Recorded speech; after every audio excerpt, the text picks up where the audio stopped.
Hi, I'm Linda, and this is No Frills ASMR. So I have here the Worst-Case Scenario Survival Handbook. I thought we could just flip through it a little bit. We've already looked at part of it before, so we were on Chapter 3, Leaps of Faith. Okay. I guess we went through all those. I'm surprised we went through that many. How to jump from a bridge or a cliff into a river. When attempting a high fall over 20 feet into water in an emergency situation, you will not know much about your surroundings, specifically the depth of the water. This makes jumping particularly dangerous. If jumping from a bridge into a river or other body of water with boat traffic, try to land in the channel, the deep water area where boats go under the bridge. This area is generally in the center, away from the shoreline. Stay away from any area with pylons that are supporting the bridge. Debris can collect in these areas and you can hit it when you enter the water. Oh yeah. Swim to shore immediately after surfacing. How to jump. Jump feet first. Keep your body completely vertical. Squeeze your feet together. Yep, and then the minute you hit the water, stretch your legs out and put your arms out so you come up. When I lived in Arizona, there was a canyon. I can't think of the name of it. But anyway, it was outside of Mesa, Arizona. It was like near, I can't remember the name of it. But anyway, and we'd jump off the cliff there. I don't know if they still allow that or not. I'm sure it wasn't the safest thing, but we used to do it. And you make sure you put your feet together, otherwise the water goes up between your legs and it hurts. And then you open your legs and everything to keep from going too deep in the water. But with something like that, the fear is if you don't run and jump away, if you chicken out and you slip, you can hit your head on the cliff. So you have to be pretty careful. You have to just go. You have to go. Oh, it continues. Enter the water feet first and clutch your buttocks together. If you do not, water may rush in and cause severe internal damage. Oh no. Protect your crotch area by covering it with your hands. Well, I never did that. Immediately after you hit the water, spread your arms and legs wide and move them back and forth to generate resistance, which will slow your plunge to the bottom. Always assume the water is not deep enough to keep you from hitting the bottom. Be aware, hitting the water as described above could save your life, although it may break your legs. Ooh, that's really... If your body is not straight, you can break your back upon entry. Keep yourself vertical until you hit the water. Do not even think about going in head first unless you're absolutely sure the water is at least 20 feet deep. If your legs hit the bottom, they will break. If your head hits, your skull will break. Yeeks. How to jump from a building into a dumpster. Jump straight down from a building into a dumpster. That's like silly. That's out of Die Hard or something. If you leap away, often away from the building at an angle, your trajectory will make you miss the dumpster. Resist your natural tendency to push off. Tuck your head and bring your arms around. Aim for the center of the dumpster. Land flat on your back. Oh God. When your body folds, your feet and land flat on your back so that when your body folds, your feet and hands meet. You know what the problem is? You don't know what's in that dumpster. Even if it looks like something soft, there could be.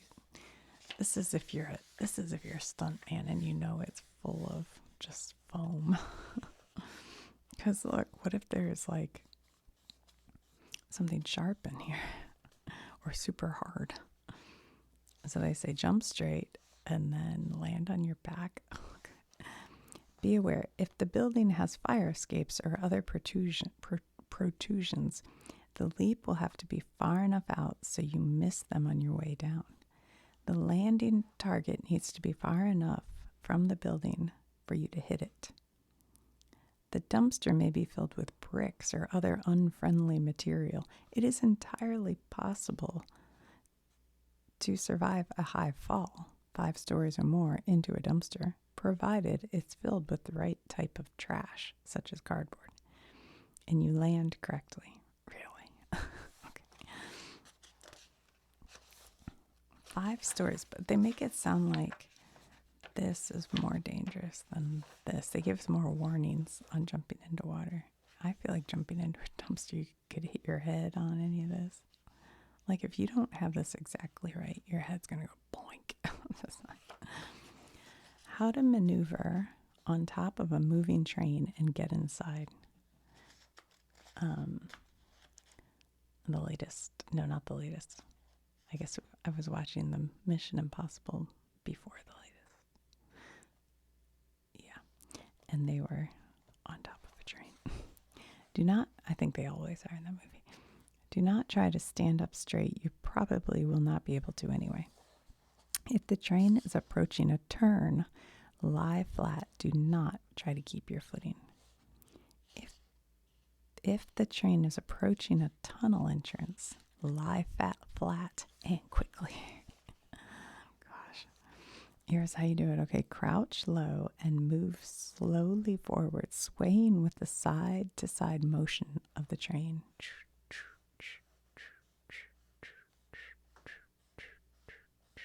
Seems simple. I think we can do this. Look for a ladder between cars. Move your body with the rhythm of the train from side to side and forward. Find the ladder at the end of the car between 2 cars and climb down. Be aware, the size and shape of the cars on a freight train may vary widely. This can either make it easier or significantly more difficult to cross from one car to another. How to jump from a moving car. Hurling yourself from a moving car should be a last resort. For example, if your brakes are defective and your car is about to head off a cliff or into a train. My son just recently was telling me when he was a teenager, he jumped and rolled out of a moving car, like on a bet or something. I didn't ask too many questions because I didn't want to know. I'm like, oh my gosh, teenagers.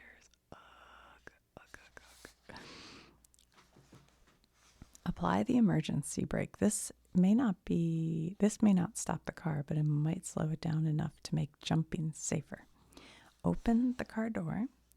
Make sure you jump at an angle that will take you out of the path of the car. Yeah, you might, if you just fall down, you might get run over by the wheel. Tuck in your head and your arms and legs. Aim for a soft landing site. Grass, brush, wood chips, anything but pavement or a tree. Roll when you hit the ground.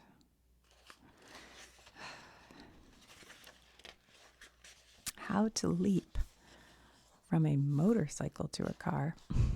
Don't. If you are planning to enter a car through one of its windows, remember that in many newer cars, only the front windows roll all the way down. Yeah, you try to get one of those like child safety. You should attempt to be on the front passenger side. Okay, I don't think I mentioned, don't do this stuff. I don't know. This book, The Worst-Case Scenario. When are you ever in the worst case that you need to jump from a motorcycle? All right. Wear a high-quality helmet and leather jacket plus leather pants and boots. Make sure both vehicles are moving at the same speed. Wait for a long, straight section of road. Get the vehicles as close as possible to each other. Stand crouched with both of your feet on either the running board or the seat. Okay, So you have your feet up on the seat and you're crouched, but you're still managing to steer this motorcycle and keep it to speed. Okay. Sounds pretty likely. Hold the throttle until the last instant. If the car has a handle inside above the door, grab it with your free hand. I will say those handles, they're only held on by like 2 little screws. So if they're not screwed in all the way, that whole thing might fall off on you. Have the driver swerve away from the bike as soon as you are inside. If you miss the window, tuck and roll away from the vehicles. Which, if you miss the window and now you're not in the car or the bike, which way is away from the vehicles? Because they're both going to be right there on top of you. Emergencies. So I just watched the TV show The Pit. I made a video about it, if you're curious about The Pit on HBO. But one of the things that happens a lot is like, do we do a tracheotomy or can we get the air? Because when you go to the emergency room, they are checking your air, I feel like it was ABC, like breathing. Oh, shoot. Arteries, maybe. It's like bleeding, breathing, something else just to keep you alive. Anyway, somebody will know. So a tracheotomy, technically called a cricothyroidotomy. I think they did call it that. I'm not saying it right, but should be undertaken only when a person with a throat obstruction is not able to breathe at all. No gasping sounds, no coughing, and only after you have attempted to perform the Heimlich maneuver 3 times without dislodging the obstruction. Oh my God, this would be horrifying. If possible, someone should call the paramedics while you proceed. Oh my gosh. Sometimes, my husband and I were just talking about this, that when we were young, like when he was in Boy Scouts, but I was with my kids in Boy Scouts, but also I think in 7th grade. Anyway, we learned how to do CPR, and you get certified. You get a little card that says you passed the CPR certification. And it's like nerve-wracking because once you've passed, then you know if you're in a situation, you got to be the one to do it. But I think now with CPR, they've said you don't do the breathing, you just do the staying alive, staying alive. That's what you do. You go, staying alive, and you do it on the beat. It's faster than you think. It's like faster than you think. Anyway, what was I going to say? Oh, yeah.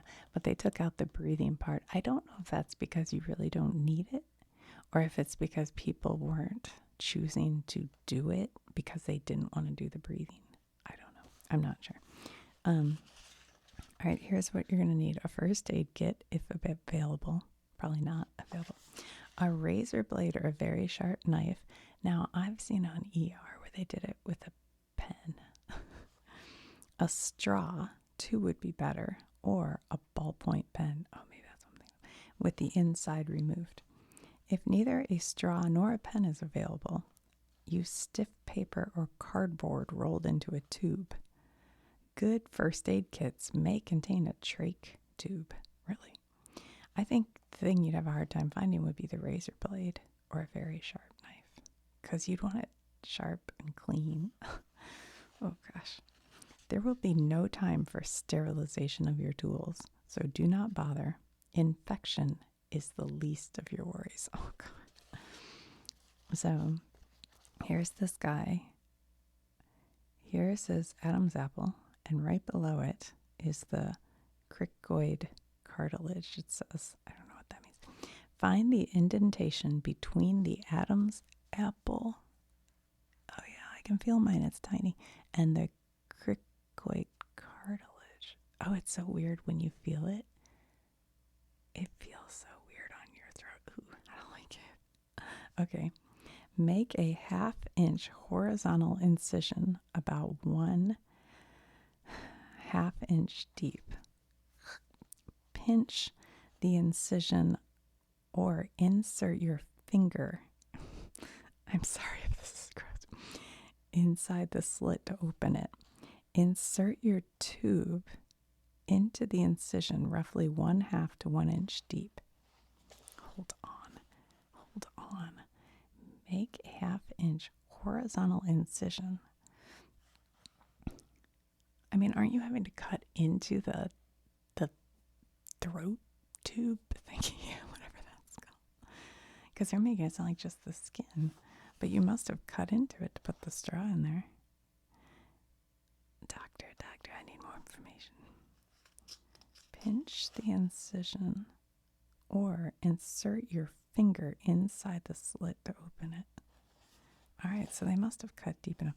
You know what's wild about this is this guy isn't like, I mean, maybe he's gone unconscious, but maybe not. Like he just can't breathe. So what's telling you he's not going to kick the crap out of you when you try to do this? Wow. Okay, well, I feel like I can do it now. Oh, here we go. Here's some more. All right, find the apple, Adam's apple. Move your finger about 1 inch down the neck until you feel another bulge. There's the Adam's apple. I don't have another bulge. I only have one bulge. That's what she said. Take the razor blade or knife and make a 1/2 inch horizontal incision. Oof. Pinch the incision open and place your fingers inside the slit to open it. Insert your tube in the incision roughly 1/2 to 1 inch deep. Breathe into the tube in 2 quick breaths. So you will see the chest rise and the person should regain consciousness. Wow. Man, would you be a hero if somebody needed that? Holy moly. Oh. Wow. Okay. How to use a defibrillator to restore heartbeat. I did learn this when I took the CPR class with the Boy Scouts. And since then, it made me become more aware of when there are defibrillators because they're in like libraries, some grocery stores. I've seen them all over the place. Defibrillation is a delivery of a powerful electric shock to the heart. In the past, they were very heavy, expensive, needed regular maintenance, and were mostly found in hospitals. Now there are more portable units available. Okay, so how do you know when you need to do this? Do they tell you? I mean, how do you know for sure? That's the only part I wouldn't, like if somebody were just passed out, I'm not sure I'd be like, we better, I guess you feel for a pulse. And if there's no pulse, I guess, I don't know. Turn on the defibrillator by pressing the green button. First, remove the person's shirt and jewelry. You know, if you're in public and you start taking off people's jewelry, people are going to go, you're stealing. You'll end up getting beat up by some Karen. Then apply the pads to the chest as shown in the diagram displayed on the machine's LED panel. Plug the pads into the connector. If the machine determines that a shock is needed, it will direct you both audibly and with visual prompts. Oh, that's cool. All right, so if somebody is passed out in public and you see one of these machines, they're usually like just hanging on the wall and you just open it. You put the pads on there and it will tell you whether or not you need it. That's cool. I did not know that part. It'll analyze the patient and determine if he needs a shock or she. Do not touch the patient at this time, because you could get the shock too. If the machine determines that a shock is needed, it will direct you both audibly and with visual prompts to press the orange button to deliver the shock. Check the patient's airway. Okay, check the patient's airway, breathing, and pulse. Beware, I'm having trouble with this word. A defibrillator should be used for for a person experiencing sudden cardiac arrest, a condition where the heart electrical signals become confused and the heart ceases to function. A person experiencing SCA will stop breathing, the pulse will slower stop, and consciousness will be lost. Wow. Hold on a minute. I thought this whole chapter was emergent. Well, I guess this is an emergency. How to identify a POMP. Letter and package. I'm just a little bit afraid this word could get my YouTube messed up. So it's that word. I don't know. I've heard that can be very dangerous and destructive. However, unlike some that go off without warning, they can be identified.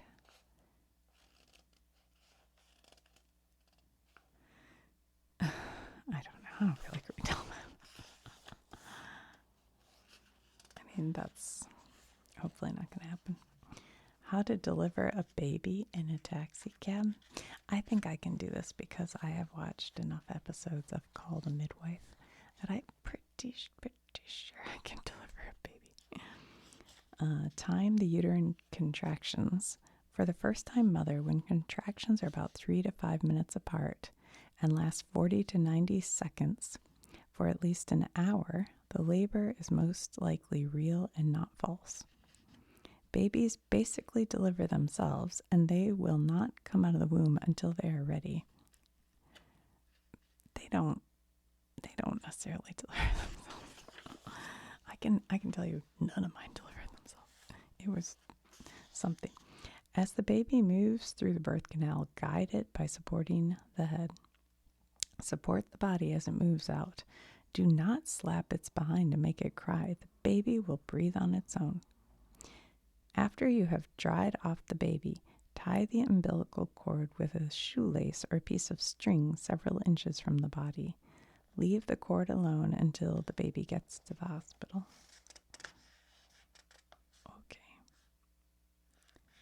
It is not necessary to tie the umbilical cord unless you are hours away from the hospital.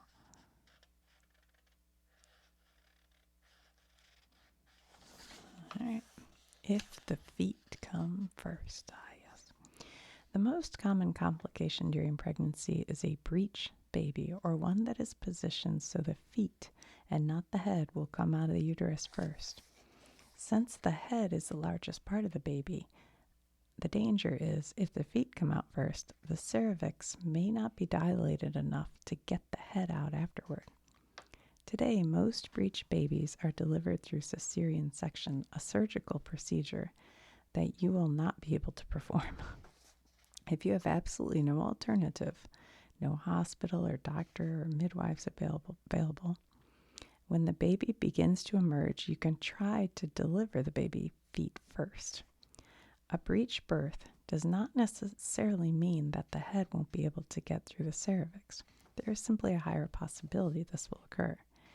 Deliver the baby as you would in the manner described above. I have other tricks, but from watching Call the Midwife. How to treat frostbite.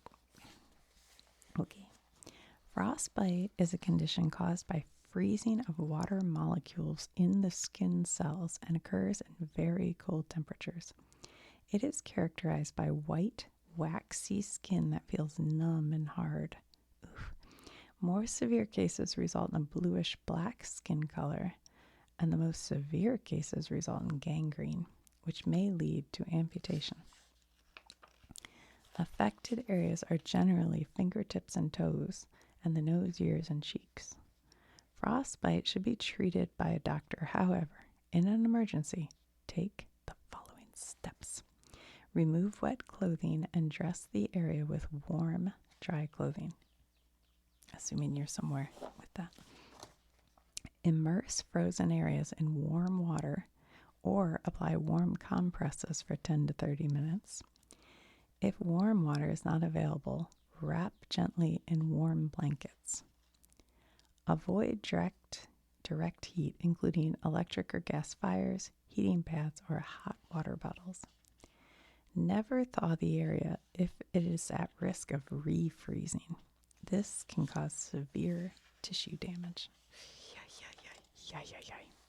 Do not rub frostbitten skin or rub snow on it. Like rub it to kind of warm it up.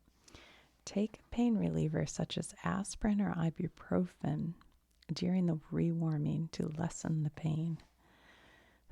Apply sterile dressings to the affected areas. Get medical treatment as soon as possible.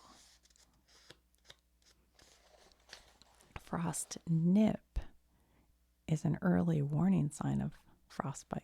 Frost nip is characterized by numbness and a pale coloring of the affected areas. It can be safely treated at home. I've had that before. Remove wet clothing. Immerse or soak affected areas in warm water. Do not allow patient to control water temperature. Numb areas cannot feel heat and can be burned. Continue treatment until skin is pink and sensation returns. So in order to try to avoid it, keep extremities warm and covered in cold weather. Use layered clothing and a face mask. Wear mittens instead of gloves and keep the ears covered. Take regular breaks from cold whenever possible to warm the extremities. All right, guys, there we go. A little worst case